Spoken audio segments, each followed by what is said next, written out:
It should take you no more than 1 minute to analyze a property. In less than 1 minute, you should be able to determine whether or not that property is a star or a dud. Don't believe me?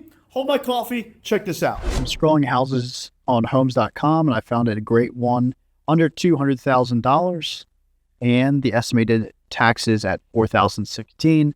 I'll go to the Biggerpockets real estate rent estimator, put the address in here. All right, there we go. It is a 3-2. Search the address. $1,650 is your estimated monthly rent. Confidence is high. I'll go ahead and take 80% of that. Puts me at $1,320. Come over here to Google. Throw in the mortgage calculator. We do want to include taxes and fees. Put in my purchase price of $197,900. We'll say 7.25% interest. Go ahead and put those property taxes in there. We'll say yearly insurance, $1,600.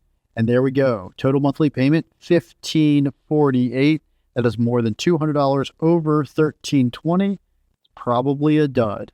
Did I just blow your mind? In less than a minute, I looked at that house, found out what generally would cash flow, and I decided it wasn't going to hit my metrics and moved on to the next house. Now let's break down exactly what I was doing in that process, the assumptions I made, and how I can say for certain in less than a minute that that house wasn't a good fit for me. All right, how did I get to the point where I could do an analysis in 1 minute? For starters, I am searching on homes.com. You can use your favorite search website, be it Zillow, Realtor.com. They all provide the same basic information.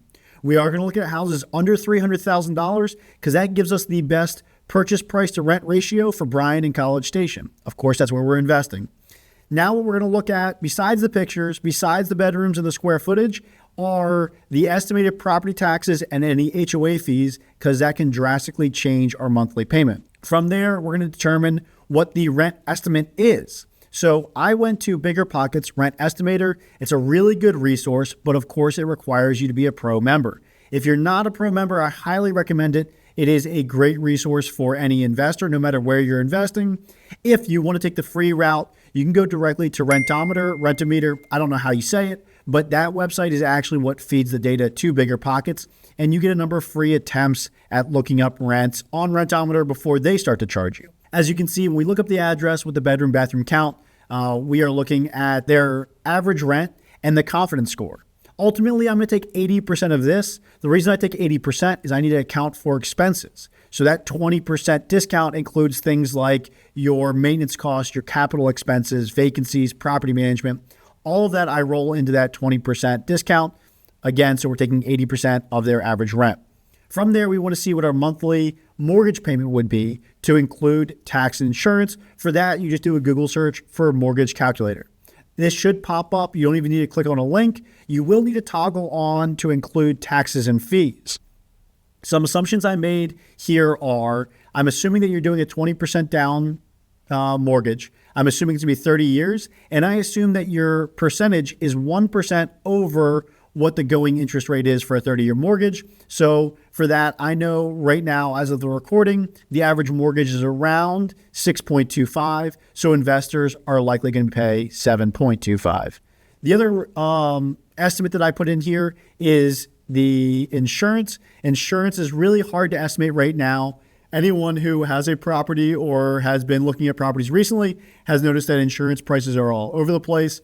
I usually put between $1,500 and $2,000 for insurance for a single family house here in Bryan-College Station, but it's always a good idea to talk to your local insurance broker and see where rates are or where premiums are for the house you're looking at. And then, of course, if there are any HOA fees, we want to put that in here as well. Ultimately, what you're going to get is a monthly payment, a monthly mortgage payment, and HOA fees, and you're going to compare that to your rent minus the expenses, so 80% of your rent amount. And if you're within $200, that means that you're pretty dang close to having a pretty good rental property. And so from there, it is worth the time to do the deeper dive. I recommend the Biggerpockets calculators, or you can create your own spreadsheet on Excel or Google Sheets. So ultimately, within 1 minute, you are going to determine whether or not a property is worth the deeper dive. It's super easy to do.